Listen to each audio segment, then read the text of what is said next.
அருட்பெருஞ்சோதி அருட்பெருஞ்சோதி தனிப்பெரும் கருணை அருட்பெருஞ்சோதி. எல்லா உயிர்களும் இன்புற்று வாழ்க, வள்ளல் மலரடி வாழ்க வாழ்க.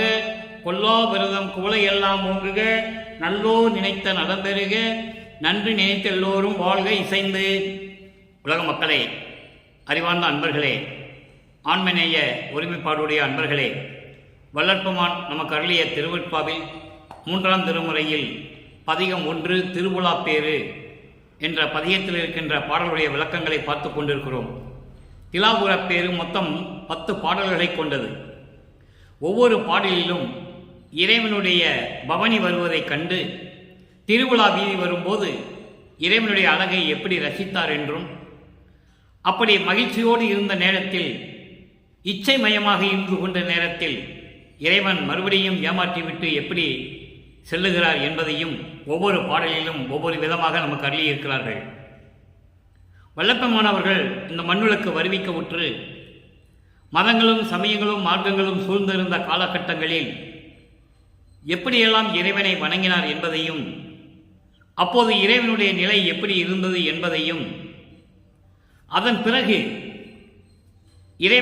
இறைவன் மகனை ஆட்கொண்ட பிறகு, தன்னுடைய மறைப்பு நீங்கிய பிறகு, மறைப்பு என்பது ஏன் இந்த மண்ணுலக்கு வருவிக்க உற்றோம் என்ற நிலை தெரிந்த பிறகு இறைவனை காண திருவொற்றியூர் செல்லுகிறார்.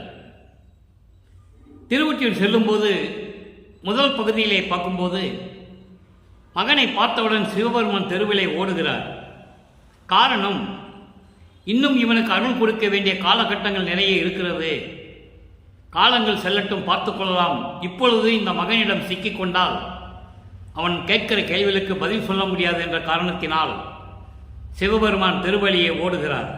அதாவது திருவொற்றியூரில் இருக்கின்ற தியாகராஜ பெருமான் தெருவழியை ஓடுகிறார். இவரும் பின்னாலே ஓடி பார்க்கிறார், ஓட்டத்தை பிடிக்க முடியவில்லை. அதன் பிறகு சில காலகட்டங்களில் நிலை மாறும்போது மகனுடைய பரிதாப நிலையை நினைத்து மகன் ஏக்கம் கொண்டிருக்கிறார் என்று சொல்லி காட்சி கொடுக்கிறார். பவனி வரும்போது காட்சி கொடுக்கிறார். ஆக தந்தையை பார்த்து விட்டோமே என்று மகிழ்ந்து கொண்டிருந்த பொழுது மறுபடியும் மறைந்து விடுகிறார். அந்த நிலையை தான் இப்போ பார்த்து கொண்டிருக்கிறோம்.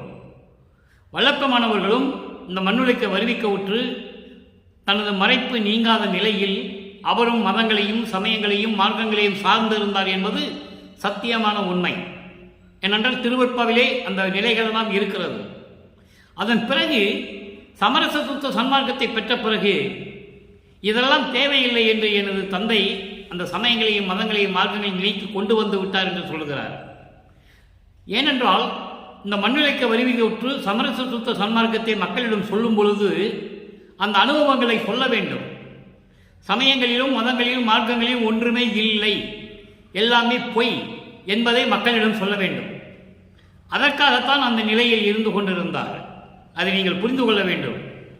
இதை பயன்படுத்தி கொண்டு சமரச சுத்த சன்மார்க்கத்தை மக்களிடம் செல்ல விடக்கூடாது, யாருக்கும் சமரச சுத்த சன்மார்க்கம் தெரியக்கூடாது என்பதற்காகவே கீழே இருந்து வருங்க, கீழே இருந்து வாங்க. கீழே இருந்து வாங்கன்னா எப்படி? எல்லா கோயிலும் போய் எல்லா சாமிகளையும் கும்பிட்டு வழிபாடு செஞ்சுட்டு வாங்க அப்படின்னு சொல்லிட்டாங்க. அப்போ அவனுக்கு நேரம் இல்லை. அவன் கீழே இருந்து எல்லா கோயிலுக்கு போய் சிலைகளை கும்பிட்டு வர்றதுக்குள்ள இறந்து விடுவான். சமரச சுத்த சன்மார்க்கம் அவனுக்கு தெரியாது. ஆனால் வல்லற்பெருமான் அதை சொல்லவில்லை, அந்த உண்மையை மறைத்து விட்டார்கள். சமரச சுத்த சன்மார்க்கம் தனி மார்க்கம், எதிரிடம் சேராத மார்க்கம், சமயங்களையும் மதங்களையும் மார்க்கங்களையும் சேராத மார்க்கம். தெளிவாக சொல்லுகிறார் நமது இறைவன் வல்லற்பெருமான் அவர்கள் தெளிவாக சொல்லுகிறார். நீங்கள் சமரச சுத்த சன்மார்க்கத்துக்கு நேராக வாங்கன்னு சொல்கிறேன். ஆனால் இருக்கிறவங்க என்ன சொல்கிறாங்கன்னா, நீங்கள் சமயங்களையும் மதங்களையும் மார்க்கங்களையும் பின்பற்றி தான் வாங்க, இவரும் அப்படி தான் இருந்தார், கீழே இருந்த 1ஆம் எல்கேஜிலேருந்து யூகேஜிலேருந்து தான் படிச்சுட்டு வரணும், இப்படியே சொல்லி சொல்லி மக்களை ஏமாற்றி கொண்டிருக்கிறார்கள். அதுதான் உண்மை. அறிவு இருந்தால் போதும், வயது இருந்தால் போதும், எல்கேஜி படிக்கணும்னு அவசியம் இல்லை. நேராக படிக்கலாம். இப்போல்லாம் எம்ஏ எல்லாம் நேராக படிக்கலாம். எல்கேஜி படிச்சுட்டு தான் வரணும்னு கிடையாது. எம்ஏ டைரெக்டாக படிக்கலாம். தொலைதூர கல்வி நிலையங்கள்லாம் அமைஞ்சிருச்சு, யூனிவர்சிட்டிலாம் வந்துடுச்சு. அதனால் சமரச சுத்த சன்மார்க்கம் தனி மார்க்கம், தனியாக தான் வரணும். இதுக்குள்ளே இதுக்கு மேலே சமயங்களிலும் மதங்களையும் மார்க்கங்களையும் இருந்தால் விட்டுட்டு வந்துடணும், விட்டுட்டு தான் வரணும். அப்படிப்பட்ட ஒரு நிலையில் இருந்து கொண்டு வல்லப்பமான் அவர்கள் இந்த பாடலை எப்படி பாடியிருக்கிறார் என்பதையும், அதன் பிறகு சமரச சுத்த சன்மார்க்கத்தை பெற்ற பிறகு இன்று நாம் பார்க்கக்கூடிய திருவிழா வியப்பில் 9வது பாடலுக்கு இதன் விளக்கங்கள்லாம், முடிவான விளக்கங்கள்லாம் 6ஆம் திருமுறையில் எப்படி இருக்கிறது என்பதை பார்க்க போகிறோம். அதான் நம்ம தொடர்ந்து பார்த்து கொண்டு வந்து கொண்டு இருக்கிறோம். 1ஆம் திருமுறையிலிருந்து 4ஆம் திருமுறையில் பாடல்களுக்கு முழு விளக்கம் 6ஆம் திருமுறை. அதை தெரியப்படுத்துவதற்காகத்தான், உலக மக்களுக்கு தெரியப்படுத்துவதற்காகத்தான் வல்லப்பமான் அவர்கள் இளம் வயதில் மதங்களையும் மார்க்கங்களையும் சமயங்களையும் சார்ந்து கொண்டு இருந்தார் என்பதுதான் உண்மை. அறிவு விளங்கிய பிறகு, இறைவன் மறைப்பை நீக்கிய பிறகு சுத்த சன்மார்க்கத்துக்கு வந்து உலக மக்களுக்கு சொல்லுகிறார், நானும் அதில் இருந்தேன், ஒன்றுமே இல்லை. பன்மார்க்கம் கடந்தேன் என்று சின்னம்பிடி, 6ஆம் திருமுறையிலே சின்னம்பிடி என்ற பதியத்திலே இந்த பாடல் உண்டு. பன்மார்க்கம் கடந்தேன் என்று சின்னம்பிடி, 12 மேல் நின்று சின்னம்பிடி, சுத்த மார்க்கம் மார்க்கம் என்று சின்னம்பிடி, சத்தியம் சொல்லுகிறோம் என்று சின்னம்பிடி. தெளிவாக சொல்லுவார். நானும் பல மார்க்கங்களை பார்த்துட்டு வந்தவன், அதில் ஒன்றுமே இல்லை. 12 மேல் நின்று சின்னம்பிடி, சரியை கிரியை யோக ஞானம், இந்த முன்னாங்க 12 இருக்கு பாருங்க, முதல்ல அது வேண்டாம். 12 மேல் நின்று சின்னம்பிடி. 12 மேல் என்பது 12க்கு அடுத்தபடியாக இருப்பது 13வது நிலை. அதுதான் ஞான சரியை, அதுதான் மரணமில்லா பெருவாழ்வு. அங்குதான் சுத்த சன்மார்க்கம் தொடங்குது. ஞான சரியை, ஞான கிரியை, ஞான யோகம், ஞானத்தில் ஞானம். அதை தான் தெளிவாக சொல்கிறார் வல்லப்பமான் அவர்கள். இப்படியெல்லாம் பேசிக்கிட்டே இருந்தால் நேரம் போய்கொண்டே இருக்கும். நம்ம விளக்கத்துக்கு வருவோம். இதெல்லாம் ஒரு முன்னுரை, அதுக்காக தான் சொல்லுகிறேன். ஒரு பாடலை படிக்கும் போது அந்த பாடல் விளக்கத்துக்கு முன்னால் ஒரு முன்னுரை தர வேண்டும் மக்களுக்கு. அதான் தெளிவாக இருப்பார்கள். வல்லப்பமான திருநூறு பூசிக்கிட்டு இருந்தார், உத்தராட்ச கொட்டை போட்டுக்கிட்டு இருந்தார், பல பேர்களை வச்சு இறைவனை பாடிக்கிட்டு இருந்தார் என்று மக்கள் நினைத்து கொண்டு இருக்கிறார்கள். உண்மைதான், மறுக்க முடியாது. ஆனால் அதை நீக்கிவிட்டு வந்த பிறகு விட்டுட்டு வாருங்கள் என்று சொல்கிறார்கள். அதை செய்யணும் இல்லை? அதுதானே தர்மம், அதுதானே நியாயம், அதுதானே நீதி. இருந்தாலும் மட்டும் சொல்றீங்களே, விட்டுட்டு வந்தது வரணும் இல்லை? அப்படி சமயங்களையும் மதங்களையும் மார்க்கங்களையும் விட்டுவிட்டு 6ஆம் திருமுறை விளக்கம் வரும்போது நன்றாக கவனியுங்கள். இப்போ 3ஆம் திருமுறை திருவிழா பேரு 9வது பாடல். தேடாருக்கு அறியான், தேடாருக்கு அறியான் ஒற்றி நகர் தியாகப் பெருமான் பவனி வர, தோடார் பனை தோட்ட பெண்களோடு சூழ்ந்து மகிழ்ந்து கண்டு, சூழ்ந்து மகிழ்ந்து கண்டது அன்றி வாடா காதல் கொண்டு அறியேன், வளையும் துகிலும் சேர்ந்தது ஏடார் கோதை என்னடி நான் இச்சைமயமானதுவே நின்றதுவே, இச்சைமயமாய் நின்றதுவே. பாடல் இன்னொரு முறை கவனிக்க, நல்லா கவனிங்க. தேடாருக்கு அறியான் ஒற்றி நகர் தியாகப் பெருமான் பவனி வர, தோடு ஆர் பனை தோட்ட பெண்களோடும் சூழ்ந்து மகிழ்ந்து கண்டதன்றி வாடா காதல் கொண்டு அறியே, வளையும் துகிலும் சேர்ந்ததும், வளையும் துகிலும் சேர்ந்ததும் ஏடார் கோதை என்னடி நான் இச்சைமயமாய் நின்றதுவே. இது பாடல். இந்த பாடலுடைய பதவுரை, அதன் பின் விளக்கம் நல்லா கவனிங்க. அதாவது தேடாருக்கு அறியான், தேடாருக்கு அறியான் என்பது இறைவனை நினைத்து வணங்காதவர்களுக்கு, சிவபெருமானை நினைத்து இவன்தான் இறைவன் என்று தேடாமல் இருப்பவர்களுக்கு, அதாவது வணங்காதவர்களுக்கு அறியான். அவர்கள் அறிய முடியாத இறைவன், அவர்கள் இறைவனை பார்க்க முடியாது. அதான் தேடாருக்கு அறியான் என்று சொல்லுகிறார். ஒற்றி நகர் தியாகப் பெருமான், திருவொற்றியூரில் இருக்கின்ற தியாகர பெருமானை வணங்காதவர்களுக்கு இறைவனை பார்க்க முடியாது. தேடாதவர்களுக்கு, இறைவனை இவன்தான் இறைவன் என்று தேடி போகாதவர்களுக்கு அருள் கிடைக்காது என்று சொல்லுகிறார். பவனி வர, அப்படிப்பட்ட இறைவன் பவனி வரும்போது தோடு ஆர் பண தோட்ட பெண்களோடும், வயல்களிலே வேலை செய்து கொண்டிருக்கின்ற, காதுகளிலே தொங்கட்டான் அணிந்து கொண்டு, அந்த காலத்தில் பெரிய பெரிய வலைகள் போட்டிருப்பாங்க, பெரிய பெரிய வலைகள் போட்டு தங்கட்டின்னு சொல்லுவாங்க. அப்படியெல்லாம் பெண்கள் காதில் அணிந்து கொண்டு வயல்களிலே வேலை செய்து கொண்டிருக்கின்ற பெண்களோடும் நான் சேர்ந்து கொண்டு இறைவன் பவனி வருவதை பார்த்தேன்.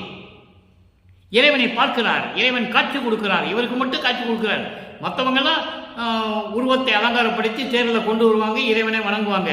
ஆனால் தன் மகனுக்கு காட்சி கொடுக்கிறார். அப்படி காட்சி கொடுக்கும்போது கை ஒட்டி சிரிக்கிறார். தன்னை ஒரு பெண்ணாகவும் இறைவனை தலைவனாகவும் வர்ணனை செய்து பெண்களோடு இருப்பதாக சொல்லுகிறார்.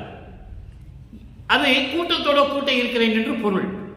தன்னை பெண்ணாக சொல்லியதால் பெண்களோடு இருக்கிறேன் என்று சொல்லுகிறார். அதை அப்படியே தோழியிடம் சொல்கிறார். உள்ளத்தை தோழியாக வர்ணனை செய்து உள்ளத்திடம் சொல்லுவது போல உலக மக்களுக்கு அறிவிக்கிறார். எனது தந்தை பவனி வரும்போது நான் அந்த பவனியை பார்த்து கொண்டிருக்கும் பொழுது அவருடைய உருவத்தை பார்த்து ரசித்துக் கொண்டிருந்தேன். அப்போ வயலில் வேலை செய்து கொண்டு காதிலே அந்த தொங்கட்டம் அணிந்து கொண்டு இருக்கின்ற பெண்கள் எல்லாம் கூட நான் சேர்ந்து கொண்டிருந்தேன். நான் கைகொட்டி மகிழ்ந்து சிரித்து கொண்டிருந்த நேரத்தில் வாடாத காதல் கொண்டு என்று சொல்கிறார்.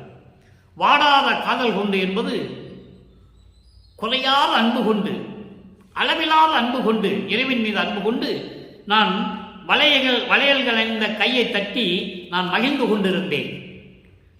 கைகளை தட்டி நான் மகிழ்ந்து கொண்டிருக்கும் போது என் ஆடை அந்த வளையல்களை சிக்கிக் கொண்டது. அப்போ ஆடை கவிழ்ந்து விழுகிறது. அது கூட தெரியாமல் நின்று கொண்டிருந்தேன். அவ்வளவு அழகாக சொல்கிறார். இறைவனை பார்த்த அந்த சந்தோஷத்தில், தந்தையை பார்த்த சந்தோஷத்தில் அவள் அழகாக சொல்கிறார். பார்த்து கொண்டிருந்தேன். அழகான கூந்தல் உடைய என் தோழியே, பெண்ணே, நான் இச்சைமயமாய் நின்றதுவே. நான் அங்கே இறைவனுடைய அழகை பார்த்து மயங்கிக் கொண்டிருந்தேன்.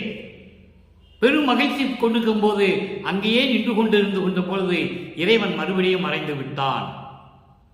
காட்சி கொடுத்தானே தவிர அருளை கொடுக்கவில்லை என்ற நிலையை சொல்லுகிறார்.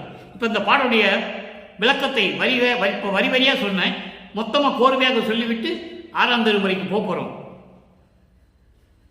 அதாவது தன்னை வணங்காதவர்களுக்கு கிடைக்க முடியாத இறைவன் தியாகப் பெருமான், அரிதான இறைவன்.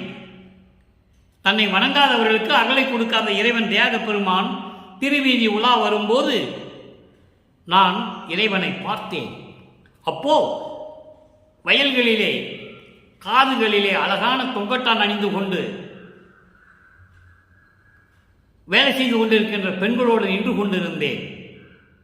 அப்போ நான் மகிழ்ந்து கொண்டிருந்த பொழுது, கைதட்டி மகிழ்ச்சி தெரிவித்துக் கொண்டிருந்த பொழுது எனது மேலாடை அந்த வளையல்களிலே சிக்கி மேலாடை அவிழ்ந்து கீழே விழுந்து விட்டது. அப்போவும் நான் அதை கவனிக்கவில்லை. ஏனென்றால் நான் இச்சைமயமாய் நின்று விட்டேன். இச்சைமயமாய் நின்று விட்டேன். இறைவனை பார்த்த சந்தோஷத்தில் எனது ஆடை சரிந்தது கூட எனக்கு தெரியாமல் நின்று கொண்டிருந்தேன். என் தோழியே, இறைவன் மறைந்து விட்டானே, காட்சி கொடுத்தானே தவிர அருளை கொடுக்கவில்லையே என்று சொல்லி இந்த பாடலை நமக்கு அருளி இருக்கிறார்கள். இந்த பாடலில் வருகின்ற 3 நிலைகள். தேடார்க்கு அறியார் ஒற்றிநகர் தியாகப் பெருமான். சமயங்களும் மதங்களும் மார்க்கங்களும் சூழ்ந்திருந்த காலகட்டத்தில் திருவெற்றியில் இருக்கின்ற இறைவன் தியாகப் பெருமான் என்று சொல்லுகிறார்.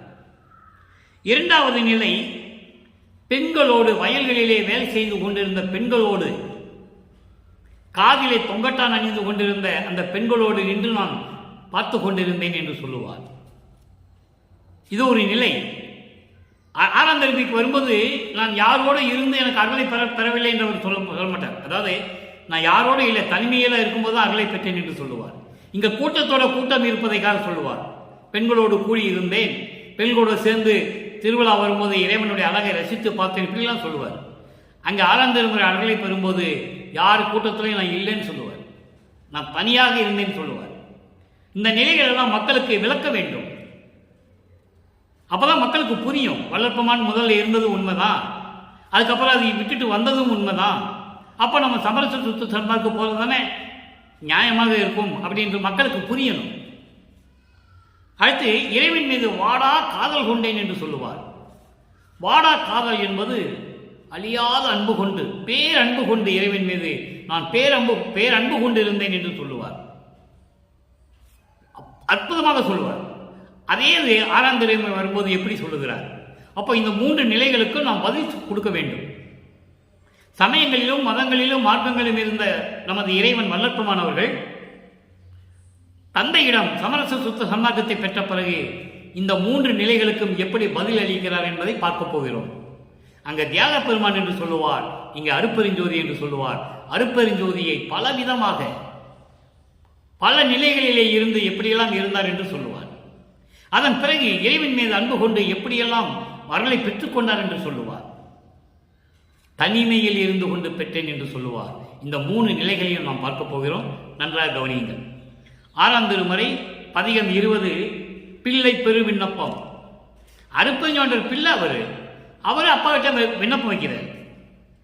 பெரு விண்ணப்பம். விண்ட போதகரும் 9வது பாடல். இன்று நாம் பார்க்கின்ற 3வது திருமுறையிலே 1ஆம் பதிகத்தில் இருக்கின்ற 9வது பாடலுக்கு 6ஆம் திருமுறையிலே பிள்ளை விருப்பம் என்ற பதிகத்திலே 9வது பாடல் விளக்கம். அங்கு தியாகராஜ பெருமான் என்று சொல்லுவார். சமரச சுத்த சன்மார்க்கத்தை பெற்ற பிறகு அருப்பெருஞ்சோதி என்று எப்படி சொல்லுகிறார் என்பதை பார்க்க வேண்டும். விண்ட போதகரும் அறிவரும் பொருளே. விண்ட போதகரும் அறிவரும் பொருளே, மெய்யனே ஐயனே, உலகில் தொண்டனின் தன்னை அடுத்தவர், நேயர் சூழ்ந்தவர், உறவினர், தாயர் கொண்டு பிறந்தோர், அயலவர் என்னும் இக்குறிப்பினர் முகங்களில் இழப்பை கண்டபோது எல்லாம் மயங்கி என் உள்ளம் கலங்கிய கலக்கம் நீ அறிவாய். இது பாடல். விண்ட போதகரும் என்றால் சிறந்த ஞானிகள். நல்லா கவனிக்கிறேன். நீங்க நான் ஏற்கனவே ஞானத்துக்கும் விஞ்ஞானத்துக்கும் விளக்கம் கொடுத்துக்கிட்டே இருக்கேன்.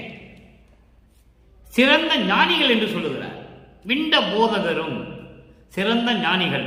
விண்ட என்பது எல்லாவற்றையும் நீக்கிய, ஆசைகள் நீக்கிய, உலக விடயங்களை நீக்கிய, சுயநலத்தை நீக்கிய, அதான் விண்டன்னு சொல்றாரு. விண்ட போதகர்கள், இதை விட்ட ஞானிகள். அப்போ சிறந்த ஞானிகள் தான் அவர்கள், அது தவறில்லை. சிறந்த ஞானிகள். அப்படிப்பட்ட சிறந்த ஞானிகள் கூட அறிய முடியாத அருப்பெருஞ்சோதியே. ஞானிகள் கூட அறிவரும் பொருளே. ஞானிகள் கூட அறிய முடியாத அருப்பெருஞ்சோதியே. பொருள் என்பது அருப்பெருஞ்சோதி. அப்போ ஞானிகளும் அறிய முடியாத அருப்பெருஞ்சோதி. அப்போ அருப்பெருஞ்சோதியை யார் பார்க்கிறது? மெஞ்ஞானம் உடையவர்கள், மெஞ்ஞானம் கொண்டவர்கள் தான் அருப்பெருஞ்சோதியை பார்க்க முடியும். அப்போ அருப்பெருஞ்சோதியை பார்த்தவர் யார்? நமது இறைவன் வல்லப்பமான் ஒருவர் தான். அப்ப நான் பார்த்தது மகன் மட்டும்தான், வேற யாரும் பார்க்கல. வேற ரூபத்தில் பார்த்திருக்கலாம், மனித ரூபத்திலேயோ வேறு உருவத்திலேயோ காட்சி கொடுத்திருக்கலாம், பார்த்திருக்கிறார்கள். இல்லை என்று சொல்ல முடியாது. அசீரீர வாக்கு மூலம் அருள் பெற்றவர்களும் உண்டு. அசீரீர வாக்கு என்றால் உருவம் தெரியாது, அவர் சொல்றது மட்டும் தெரியும். சொல்றது மட்டும் காதுக்கு கேட்கும், பேசுறது காதுக்கு கேட்கும், உருவம் தெரியாது. அப்படியும் அருளை பெற்றிருக்கிறார்கள். மறைமுகமாக இருந்து அருளை பெற்றுக் கொண்டவர்களும் இருக்கிறார்கள். இறைவன் மறைமுகமாக இருந்து அருள் செய்வார். இறைவன் நினைத்து பாடுவாங்க, அருள் கிடைக்கும். அந்த வகையிலும் பெற்றிருக்கிறார்கள். ஆனால் இறைவனை பார்க்க முடியும் என்றால் மெஞ்ஞானம் உடையவர்கள் தான் பார்க்க முடியும் என்பதை திருவருட்பாவில் கண்ட நாம் உண்மை. அப்படிதான் விண்ட போதகரும் அறிவரும் பொருளே. இந்த ஒரு வரிக்கு இவ்வளவு விளக்கம் இருக்கிறது. சிறந்த ஞானிகளும் அறிய முடியாத இறைவன் அருப்பெருஞ்சோதி. மெய்யனே, இயற்கை உண்மை கடவுளே, இயற்கை உண்மையின் விளக்க கடவுளே. அதான் மெய்யன். வேற யாரும் மெய்யன்லாம் கிடையாது. இயற்கை உண்மை விளக்க கடவுளே, ஐயனே, இறைவனே, உலகில் தொண்டனின் தன்னை அடுத்தவர். உன்னால் இந்த மண்ணுக்கு வருவிக்க உற்று என்னை அடுத்தவர்கள். என்னை அடுத்தவர்கள் என்பது என் பக்கத்தில் இருக்கின்றவர்கள், அக்கம் பக்கத்தார். அப்படியும் சொல்லலாம். என்னை அடுத்த அக்கம் பக்கத்தார் உள்ளவர்கள், நேயர் சூழ்ந்தவர்கள், அன்பு கொண்டவர்கள், என் மீது அன்பு கொண்டவர்கள், உறவினர்கள், தாய் கொண்டு பிறந்தோர், தாய் உள்ளம் கொண்ட தாய்மார்கள், அவர்களுடன் பிறந்தவர்கள், உடன் பிறந்தவர்கள், அயலவர் மற்றவர்கள் என்னும் இக்குறிப்பினர். இத்தகையவர்கள் எல்லாம் முகங்களில் இழப்பை கண்டபோது, அவர்கள் முகத்தில் அந்த வாட்டத்தை பார்த்தபோது பார்த்தபோது மயங்கி என் உள்ளம் கலங்கிய கலக்கம் நீ அறிவாய். அப்போ அவங்களெல்லாம் அந்த வாட்டத்தை நீக்கென்று சொல்லுகிறார், விண்ணப்பம் வைக்கிறார். உறவினர்கள், மற்றவர்கள், அதான் அயலவர்கள் சொல்லிட்டார் கடைசியில். என் மீது அன்பு கொண்டவர்கள், எனது அக்கம் பக்கத்தார், மற்றவர்கள் யாராக இருந்தாலும் சரி, இத்தகையவர்களுடைய முகத்தில் இழப்பை பார்த்த போதெல்லாம், இழப்பை கண்ட போதெல்லாம், அவர்கள் முகல் வாட்டத்தை, துன்பப்படுகின்ற அந்த வாட்டத்தை முகத்தில் பார்க்கும் போதெல்லாம் என் உள்ளம் மயங்கி என் உள்ளம் கலங்கிய கலக்கம் நீ அறிவாய். அப்படிப்பட்டவர்களுடைய துன்பங்களை எல்லாம் நீக்கி நீ அருள வேண்டும் என்று சொல்லி விண்ணப்பம் வைக்கிறார். அடுத்த ஒரு நிலை பாருங்க, 50வது பதிகம் திருநட புகழ்ச்சி. திருநட புகழ்ச்சி 9வது பாடல். இறைவனிடம் எப்படி தன்னுடைய நிலையை கூறுகிறார், அதன் பிறகு இறைவன் வந்து எப்படி அருள் செய்கிறார், அதான் திருநட புகழ்ச்சி. திருநடம் என்பது அருள் நடனம் என்று சொல்லுவார்கள், சொல்லலாம், தவறில்லை. ஆனால் இறைவனுடைய அருளுடைய சிறப்பை சொல்லுவது திருநட புகழ்ச்சி. இறைவனுடைய அருளுடைய சிறப்பை புகழ்ந்து சொல்லுவது 9வது பாடல். அங்கே நாம் 3வது திருப்பலியில் 9வது பாடலுக்கு இங்கே விளக்கம் இருக்கிறது.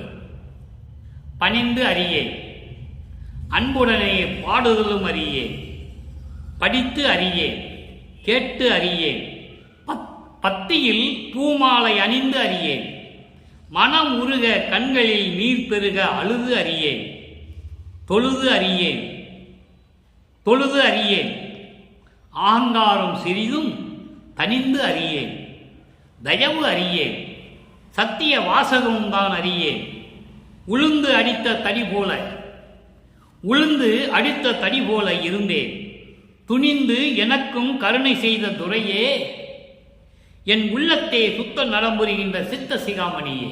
இது பாடல். இப்ப பாருங்க, பாட்டுடைய பொருள் பாருங்க. தன்னுடைய நிலையை சொல்லுகிறார். உன்னால் இந்த மண்ணுலைக்கு வருவிக்க விட்டு நான் என்ன சுகம் கண்டேன், என்ன சுகத்தை அறிந்தேன், துயரங்களும் துன்பங்களும் நான் பட்டேன். இந்த படி உலகில் நான் பட்ட பாடு உனக்கு தெரியாதா என்று சொல்லுவார். மெய்யரு வியப்புல வரும். இந்த படியில் பட்ட நம் துன்பம், இந்த பாடெல்லாம் நினைத்தால் இரும்பு மலையும் கரையுமே, கல்லு மறையும் கலையுமே எல்லாம் சொல்லுவார். அப்போ உன்னால் இந்த மண்ணுக்கு வரிக்க விட்டு நான் என்னத்தை கண்டேன், ஒண்ணுமே எனக்கு இல்லை.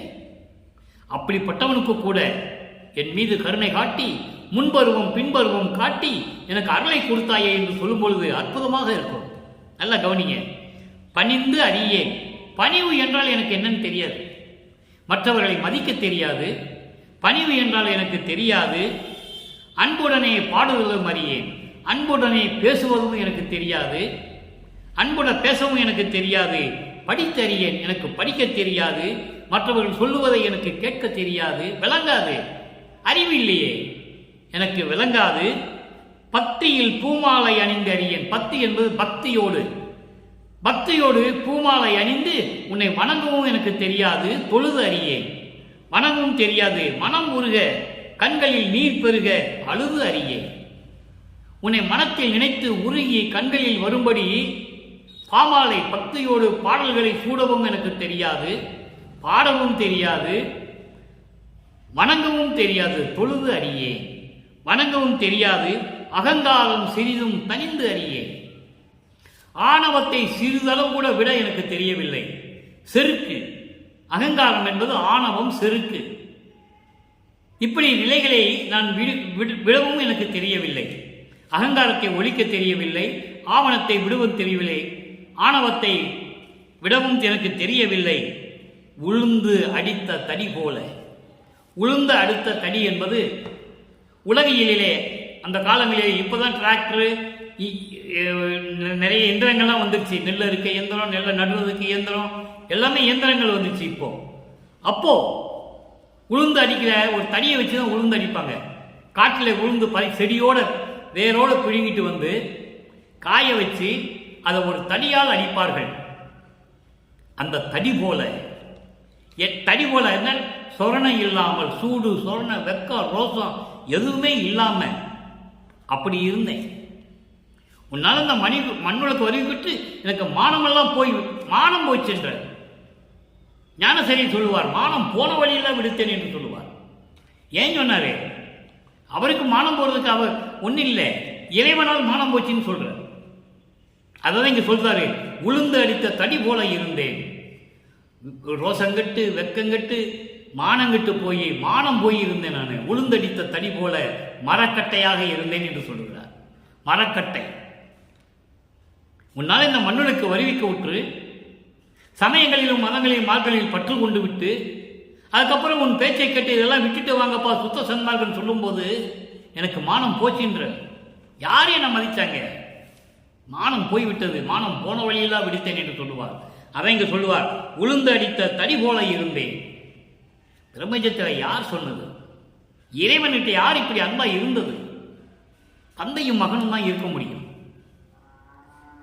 துணிந்து எனக்கும் கருணை செய்த துறையே, அப்படி நிலைகளெல்லாம் நான் இருந்த பொழுதும் கூட என்னையும் ஒரு பொருளாக எண்ணி இந்த மகனுக்கு துணிந்து தைரியமாக எனக்கு கருணை செய்த துறையே, என் உள்ளத்தை சுத்த நடம்புரிகின்ற சித்த சிகாமணியே, என் உள்ளத்தில் சுத்த சன்மார்க்கத்தோடு சமயங்களையும் மதங்களையும் மார்க்க நெறிகளையெல்லாம் விட்டுவிட்டு சமரச சுத்த சன்மார்க்கத்தினுடைய நெறிகளை பின்பற்றி கொண்டு என் உள்ளத்திலே தங்கி இருக்கின்ற சமரச சுத்த சன்மார்க்க தலைவனே, என் உள்ள தலைவனே, சித்த சிகாமணியே என்று சொல்லுகிறார். அடுத்த ஒரு நிலை பாருங்க, பொது நடம் 6ஆம் திருமுறை 52வது பதிகம் பொது நடம். இங்க 19வது பாடல்.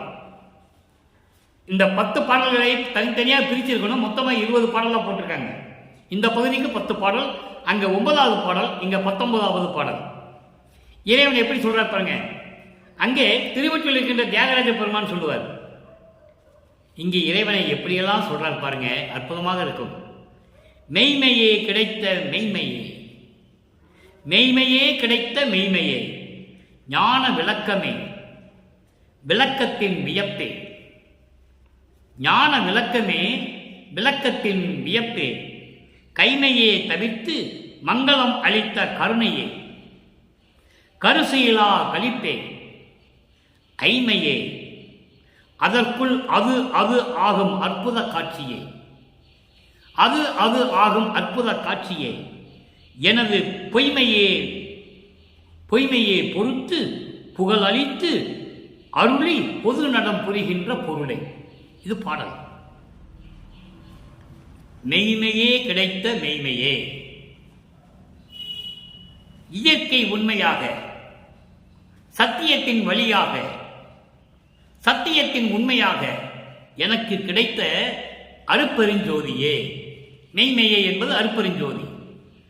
இங்கே சத்தியமாக உண்மையாக இயற்கை உண்மை விளக்க கடவுளாக எனக்கு கிடைத்த அருப்பெருஞ்சோதியே, ஞான விளக்கமே, மெஞ்ஞான விளக்கமே, ஞான விளக்கமே, மெஞ்ஞான விளக்கமே, அந்த விளக்கத்தின் வியப்பே, மெஞ்ஞான விளக்கத்தின் அதிசயமே, மெஞ்ஞான விளக்கத்தின் அதிசயமே, கைமையே தவிர்த்து மங்களம் அளித்த கருணையே.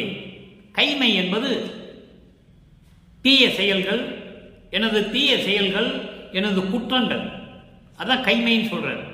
எனது குற்றங்களையும் தீமைகளை எல்லாம் நீக்கி எனக்கு கருணை மங்களம் அளித்த கருணையே. மங்களம் என்பது அருள், நன்மைகள் என்று பொருள். மங்களம் என்பது மங்களகரமானது என்று சொல்லுவார்கள் உலகியலிலே. இங்கே மங்களம் என்பது அருள், அருள் வல்லமைகள், அருள் வல்லமைகளை அளித்த கருணையே. ஆக என்னுடைய தீயவைகளையும் எனது குற்றங்களை எல்லாம் நீக்கி எனக்கு அருள் வல்லபத்தை கொடுத்த கருணையே, கரிசு இலா கழிப்பே, கரிசு இல்லா கழிப்பே. கரிசு என்பது குறையில்லாத, குற்றம் குறையில்லாத.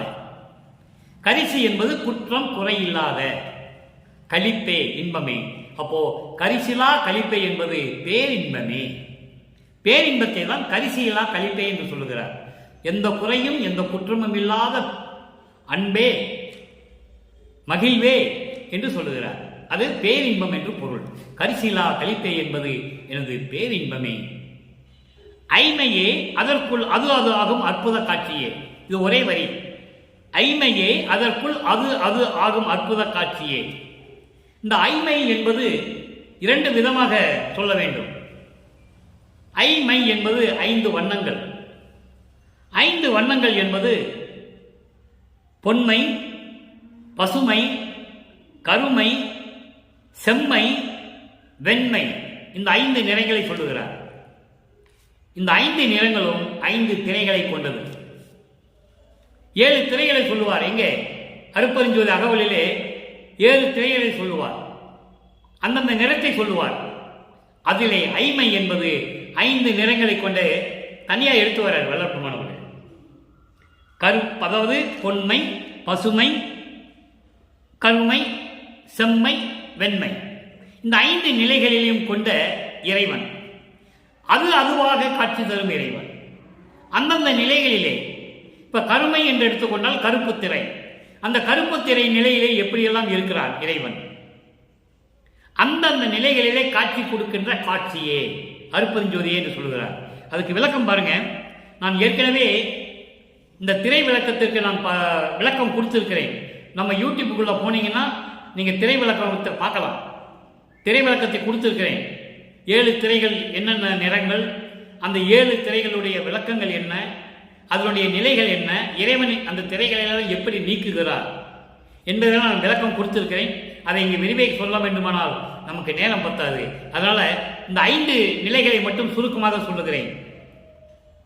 பொன்மை, பொன்மை என்பது பரம்பொருளை குறிக்கக்கூடியது. அந்த பரம்பொருளை மறைக்கிற திரைதான் பொன்மை திரை. அதை இறைவன் நீக்குவார். அதுதான் அந்த திரையை நீக்கிறது. பரம்பொருளை மறைக்கக்கூடிய ஒரு திரை, அதான் பொன்மை. அதுதான் மஞ்சள் திரை என்று சொல்லுவார்கள். அடுத்து பசுமை. பசுமை என்பது பச்சை திரை. பச்சை திறம் என்பது சிவநிலையில் இருக்கின்ற இறைவனை மறைக்கக்கூடிய ஒரு திரை, அதை நீக்குவது, அதான் திரை விளக்கம். அப்போ பசுமை என்பது சிவநிலையில் இருக்கின்ற நிலை, பொன்மை என்பது பரம்பொருள், கருமை என்பது அருள் நிலையில் இருக்கின்ற இறைவன், அருள் நிலை, அதான் கருமை, அதான் கருப்பு திரை என்று சொல்வார்கள். சிவப்பு என்பது இயற்கை உண்மை விளக்கம், இயற்கை உண்மையுடைய விளக்கமாக இருப்பது, இயற்கை உண்மையாக இருப்பது செம்மை. வெண்மை என்பது இயற்கை உண்மையின் விளக்கமாக இருப்பது. அப்ப இந்த 5 நிலைகளிலும் அந்தந்த நிலைகளில் இருக்கக்கூடிய இறைவன் அதான் சொல்றே, அது ஆகும் அற்புத காட்சி. இந்த 5 நிறங்களிலும் 5 வண்ணங்களிலும் இந்த 5 திரைகளிலும் அந்தந்த நிலைகளில் இருந்து கொண்டு காட்சி கொடுக்கிற அற்புத காட்சியே அற்புதமான இறைவனே என்று சொல்கிறார். அதாவது பொன்மை என்பது பொன்னிறம், அதான் மஞ்சள் திரை என்று சொல்வார்கள். அப்போ பரம்பொருள், சிவநிலை, அருள்நிலை, இயற்கை உண்மை விளக்கம், இயற்கை உண்மை விளக்கம், இயற்கை உண்மை, இயற்கை உண்மை விளக்கம். இப்படி ஒவ்வொரு நிலைகளிலும் அதுவாக காட்சி கொடுக்கிற இறைவன். நல்லா புரிஞ்சுக்கணும் நீங்க. அதான் இங்க சொல்றாரு, ஐமையே அதற்குள் அது ஆகும் அற்புத காட்சியே. அடுத்து பாருங்க, எனது பொய்மையை பொறுத்து, எனது பொய்மைகையெல்லாம் பொறுத்து, பொய்யான வழிகளை எல்லாம் மன்னித்து, என்னுடைய பொய்யான வழிகளெல்லாம் மன்னித்து. அப்படி என்றால் என்ன? சமரச சுத்த சன்மார்க்க விளக்கம். சமயங்களையும் மதங்களையும் மார்க்கங்களையெல்லாம் இருந்த பொழுது நான் எப்படியெல்லாம் இருந்தேனோ அதையெல்லாம் மன்னித்து எனக்கு அடைக்கலம் கொடுத்து புகழ் அளித்து.